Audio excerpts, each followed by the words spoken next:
आपका ना बैठे वहाँ पे मिलेगी और मिलने का मजा भी मजा भी आएगा। ये कहीं ना कहीं बहुत इम्पोर्टेंट रोल प्ले करता है लाइफ के अंदर, लाइफ डिसीजंस के अंदर। और जैसे आपकी एक और कविता है जो दिल को काफी छूती है।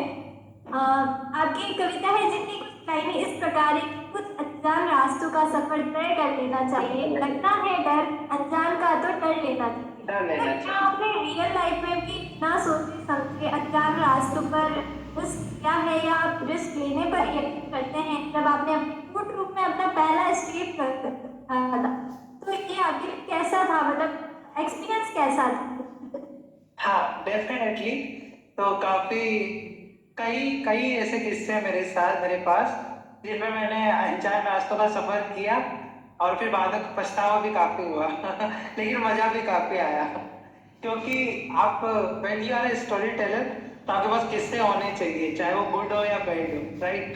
तो कोर्ट रूम का एक्सपीरियंस भी मुझे ऑनेस्टली, वैसे तो I am very good student, but मुझे काफी, जब मैं लॉ में नहीं आया तो मुझे काफी डर लगता था कि मैं कैसे जज साहब के सामने खड़ा होऊंगा, कैसे मैं एक सीनियर एडवोकेट का सामना करूंगा, कैसे मैं समझा पाऊंगा अपनी बात। लेकिन जैसे जैसे जर्नी आगे बढ़ती गई, जैसे जैसे मैंने बहुत सारे कॉम्पिटिशन्स में, बहुत सारे स्टेजेस में पार्टिसिपेट किया, बोला, सीखा, समझा, सुना, तो मुझे कॉन्फिडेंस आया कि नहीं, जैसे बाकी लोग कर रहे हैं वैसे मैं भी कर सकता हूँ, क्योंकि सक्सेस जो है वो क्लू छोड़ती है पीछे, अपने पीछे। और जैसे अगर रिश्ते, हाल ही का मैं किस्सा सुनाऊं अनजान सफर का, तो मुझे घूमने का काफी शौक है। तो मैं भरी गर्मी में, रोहिणी की गर्मी में, अभी नाहरगढ़ किले पर पहुंच गया और अकेला। और उस दिन ऐसा था कि इंटरनेट भी बंद था जयपुर के अंदर, क्योंकि कुछ घटना हुई थी, तो ना तो रैपिडो बुक हो पा रही थी। और मैं सुबह सुबह 6:30-7 बजे के करीब वहां पर पहुंच गया, लेकिन पता चला कि किला तो 10 बजे खुलता है। तो मुझे काफी थोड़ा पछतावा हो गया कि थोड़ा रिसर्च करके जाता। और सिचुएशन ऐसी हुई कि मैंने सोचा था कहीं और निकल जाऊंगा, बट रैपिडो वगैरह भी नहीं चल रही थी। तो वहीं पर मैंने एक्सप्लोर किया। तो अनजान रास्तों का सफर काफी मजेदार होता है। मुझे लगता है कि डरने से बेहतर है कि एक्साइटेड होकर हमें जाना चाहिए, एक्सप्लोर करना चाहिए, क्योंकि मैं कभी रुका नहीं। मैंने जब कॉलेज में एडमिशन लिया तो मैंने सिर्फ ऐसे लोग सोच के नहीं लिया, मैंने स्पीच में पार्टिसिपेट किया, में किया, इलोक्यूशन में किया, ऐसे राइटिंग में किया, पोइट्री राइटिंग में किया, पब्लिक स्पीकिंग, यूथ पार्लियामेंट, और जितने भी कंपटीशन आते थे, ड्रामा क्लब का मैं सेक्रेटरी रहा हूँ, पब्लिकेशन क्लब का मैं सेक्रेटरी रहा हूँ। तो मुझे रास्ते में जितने भी आते गए अनजान सफर, उन सबको मैंने तय किया और मुझे काफी कुछ सीखने को मिला, काफी मेरे अच्छे दोस्त बने, काफी अच्छी कहानियां बनी, काफी अच्छी मेमोरीज बनी। So when I think upon it कि मैंने सही किया। डर हमेशा से लगता था। जब मैंने एंकरिंग का सफर शुरू किया था तो एक भैया ने कहा कि मुझे लगता है कि तुम कर सकते हो, तो बस वैसे स्टेप रख दिया कि हाँ, मैंने इंट्रोड्यूस किया उनको।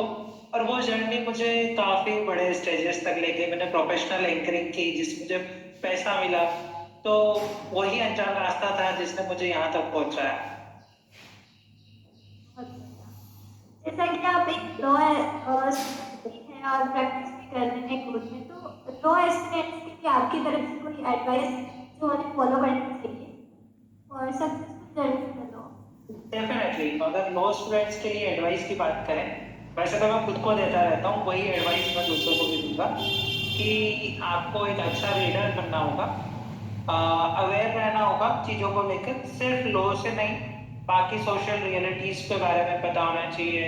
आपको अच्छा लिटरेचर पढ़ना चाहिए, जो कि अच्छे जज साहब ने मुझे एडवाइस दी थी कि जितना अच्छा आप पढ़ेंगे, जितना डाइवर्स आप पढ़ेंगे, आप उतने अच्छे ड्राफ्टिंग कर पाएंगे, उतना अच्छा ड्राफ्ट कर पाएंगे, उतना अच्छा सोच पाएंगे, आप उतना अच्छा प्रेजेंट कर पाएंगे, उतना अच्छे आपके वर्ड्स होंगे, क्योंकि आर्ग्यूमेंट सभी कर रहे हैं, पर क्या आपके अंदर स्पेशल है। जैसे कुछ एडवोकेट्स थे जो सुप्रीम कोर्ट के अंदर जब आर्गुमेंट करते थे तो लोग सुनने के लिए आते थे, हजारों की या सैकड़ों में लोगों ने सुनने आते थे, तो वो उन्हें स्पेशल बनाता है। तो आपको वेल आर्टिकुलेटेड होना चाहिए। इसके अलावा डिसिप्लिन एक इम्पोर्टेंट रोल प्ले करता है। आप लगातार अच्छे वेरियस लीगल डेवलपमेंट को पढ़ें, लीगल जो जजमेंट्स हैं उन्हें लगातार पढ़ें। और नॉट ओनली लॉ स्टूडेंट्स, सभी जितने भी नागरिक हैं उन्हें कॉन्स्टिट्यूशन के राइट्स पता होने चाहिए, अवेयर होना चाहिए कि हमारे देश में क्या बिल आ रहा है, क्या घटनाएं हो रही है, क्या संशोधन हो रहा है, क्या अमेंडमेंट हो रहा है। बेसिक अवेयरनेस होनी चाहिए। मतलब आप कहना चाह रहे हैं कि हमें अच्छी रीडिंग, लीगल डॉक्यूमेंटेशन, ये सब अच्छे से करना चाहिए और हमारे आसपास क्या चल रहा है उसकी अवेयरनेस हमें होनी चाहिए। डेफिनेट। जैसा कि आपने अभी बताया कि मैं अचानक से नाहरगढ़ घूम चुरा या मुझे ट्रैवलिंग का भी बहुत शौक है, तो ऐसी कोई प्लेस जहाँ आप जाना चाहते हैं और जहाँ फ्यूचर में आप ट्रैवल करना चाहते हैं? मैं कहाँ जाना चाहता हूँ? जी, तो ऐसा प्लेस जो है वो अलग अलग, मैं काफी हिस्टोरिकल प्लेसेस देखना चाहता हूँ। तो जो सेवन वंडर्स है उन्हें मैंने एक साथ कोटा में देखा, अजमेर में देखा, लेकिन मैं चाहता हूँ कि वो जो प्लेस है, जो वहाँ की हिस्ट्री है, वहाँ की जो स्पिरिट्स है, उनको जाके फील करूँ। मेरा ड्रीम है कि यूएसए, यूरोप, रशिया, लाइक मैं ज्योग्राफी पढ़ता हूँ तो मेरा मन करता है कि वेटिकन सिटी भी जाना है, तो अफ्रीका भी जाना है, तो स्विट्जरलैंड भी जाना है। मतलब लगभग लगभग जब आप राइटर होते हैं, आप इमेजिनेशन करते हो, तो आपका मन जो है वो कभी दूर जाता है। तो हाँ, ये कुछ प्लेसेस है, साउथ इंडिया है जो कि अभी बची हुई है, तो मुझे वहां भी जाना है। और उसके साथ साथ फॉरेन में भी काफी प्लेसेस है, बुद्धा का बर्थ प्लेस है, वहां जाना है। और नेपाल जो एक अच्छा टूरिस्ट प्लेस है, वहां जाना है, कश्मीर है। तो ऐसा बहुत सारी ड्रीम लिस्ट काफी लंबी है। आई होप कि आप जाएं और ट्रैवल करें जल्दी। तो आपने इतने अच्छे से अपनी बात रखी, तो मैं चाहती हूँ कि जिन कविताओं की बात अभी हम कर रहे थे, जिन पे हम अभी डिस्कशन कर रहे थे, तो उनकी कुछ लाइनें आप हमारे ऑडियंस को अपनी आवाज़ में जरूर सुनाएं। आपकी कोई फेवरेट कविता तो आप हमारे साथ शेयर करना चाहते जी, कुछ कुछ पंक्तियां हैं जो कि मेरी बहुत सी फेवरेट है। तो जैसे कि चिरागों को आंखों में महफूज रखना, देर तलक रात ही रात होगी, मुसाफिर हैं हम भी, मुसाफिर हो तुम भी, फिर किसी मोड़ में मुलाकात। और जैसे एक नहीं है, बहुत सारी छोटी छोटी कविताएं, बड़ी बड़ी कविताएं हैं। मेरी पसंदीदा है जैसी रश्मि रहती है, तो दिनकर साहब का जो है, I am very big fan of Dinkar साहब। तो वो होता है, उसमें कुछ एक पंक्ति आती है कि जब नाश मनुष्य पर छाता है, पहले विवेक मर जाता है।